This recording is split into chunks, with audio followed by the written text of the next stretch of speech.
This weird contraption here is how I'm building nuclear power when I'm trying to get all of the achievements at the same time on a death world.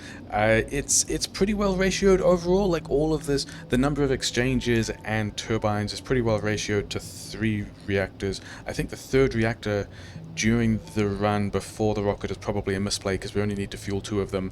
I like this pattern because it's pretty easy to set up by hand and then just copy and paste and have bots do all of it, which is nice, except that maybe this reactor isn't. I mean, okay, this reactor is definitely not worth it before the first rocket anyway. So let's talk about why we would do that. Like, nuclear power overall, big material investment, not just for the reactors, but also for the research and then the turbines and the exchanges and all the stuff around the reactors.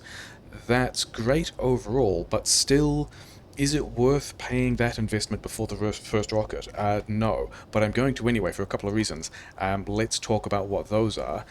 First of all, I want to also do tier 3 assemblers for things like, okay, we didn't actually upgrade the blue ships, we should have upgraded the blue ships, definitely purple and yellow science, and then RCUs and LDS, if you beacon them, then they end up high enough value recipes that I reckon we can get a lot out of just making all our LDS at 16% productivity, and the same with RCUs. So all of this costs a lot more power grid, which is fine if we've got nuclear, less fine if we're trying to do everything with fossil fuels.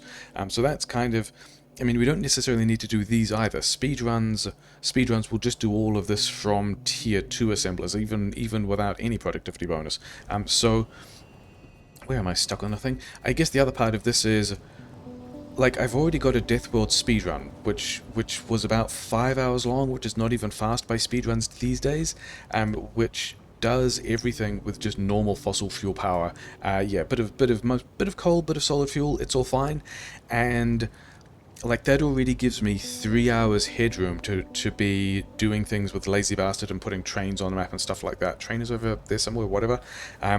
So partly we're just doing more stuff, the nuclear power, the assembler 3s, to also have things that I reckon I can make fit, but it's going to be a bit of a stretch goal.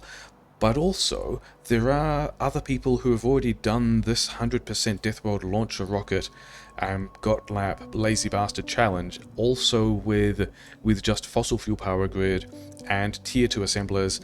And like, if we want to see what that looks like, we can just go watch their runs, and I have, and it's pretty cool. And this is going to be different because we're going to insist on putting some more stuff in before the first rocket, and I reckon it'll fit. Like, there was enough untidy stuff around here. Yeah, there's just like the uranium was in a weird place. We kind of walled it off. The defenses were a bit shoddy. We need to shave a bit more time off, but I think the uranium probably costs us maybe even like an hour by the time we're thinking about also getting the processing set up as well, but I reckon we can still make it fit, and I haven't seen anyone else do this with nuclear power or tier 3 assemblers yet, so that's different and interesting, and I think content that's worth me doing rather than stuff that other people have already got done. So yeah, so we're going to keep doing nuclear power, we're going to keep doing assembler 3s, probably even going to continue to try to put the tank in before the silo and run over a couple of nests and stuff like that, because I reckon it could fit, and that's going to be interesting.